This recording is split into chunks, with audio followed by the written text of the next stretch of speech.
পত্নীৰ বাবে কি কৰা নাছিল স্বামীয়ে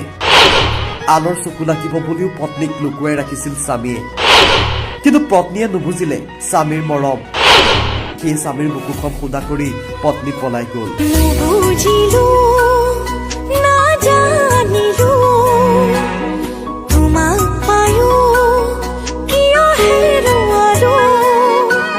এবাৰ ঘটনা দবকা প্ৰেম মানে পৰকীয়া প্ৰেম 5 বছৰীয়া ল'ৰাসহ স্বামীক এৰি পলাই গ'ল পত্নী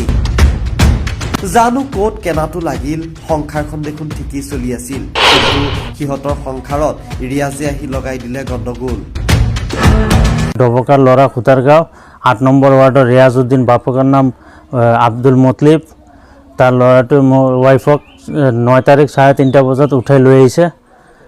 এতিয়া ক'ত নিছে মই পোৱা নাই হয় আপুনি ঠিকেই শুনিছে ৰিয়াজে দুটা সন্তানৰ মাতৃক পলাই লৈ গ'ল পত্নীয়ে স্বামীৰ বুকুখন একেবাৰে খুদা কৰি থৈ গ'ল স্বামীক এতিয়া নিজৰ 5 বছৰীয়া সন্তানটিক লাগে এইজনে সেই ধুৰন্ধৰ ৰিয়াজ পেছাত এজন ছেকেণ্ড হেণ্ড কাৰৰ শ্ব'ৰুমৰ মালিক এইগৰাকী আকৌ 2 সন্তানৰ মাতৃ জুমি চুলতানা ৰিয়াজৰ ভয়ত স্বামীয়ে পত্নীক নি ৰাখিছিল নলবাৰী নিজ শাহুৱেকৰ ঘৰত কাৰণ পূৰ্বেও ৰিয়াজে পত্নী জুমি চুলতানাৰ অশ্লীল ফটো ভাইৰেল কৰাৰ অভিযোগ আছে স্বামীৰ যাৰ বাবে স্বামীয়ে পূৰ্বেও উচ্চতম ন্যায়ালয়ৰ দ্বাৰস্থ হৈছিল কিন্তু যোৱা 9 তাৰিখে যি ভয়ৰ বাবে পত্নীক নি নলবাৰীত ৰাখিছিল সেয়াই হ'ল মানে ৰিয়াজে পত্নীসহ 5 বছৰীয়া সন্তানক পলাই লৈ গ'ল নিৰাশ নিৰূপায় হাহাকাৰ এতিয়া স্বামী বিশ্বাসৰ পত্নীয়ে যেতিয়া এনে কাম কৰে সঁচাই দুখ লাগেই দিয়ক মানে মই তো 5 নম্বৰ ৱাৰ্ডৰ বাসিন্দা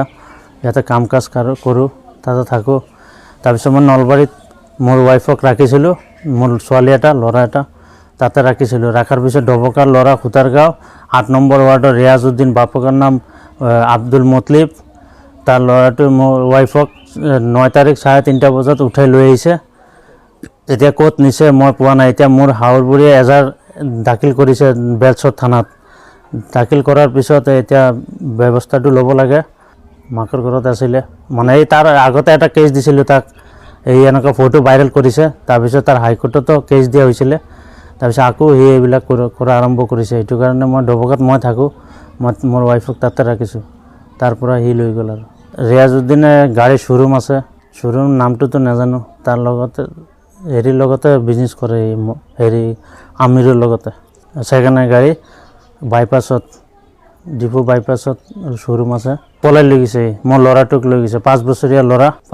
ল'ৰাটোক লৈ গৈছে মোৰ সন্তান 2টা ছোৱালীটো মানে টিউশ্যনত আছিলে ল'ৰাটো আৰু মোৰ ৱাইফক লৈ গ'ল নাই মোবাইলটো চুইচ অফ আছে এতিয়া মই মানে আইনৰ ব্যৱস্থা বিচাৰোঁ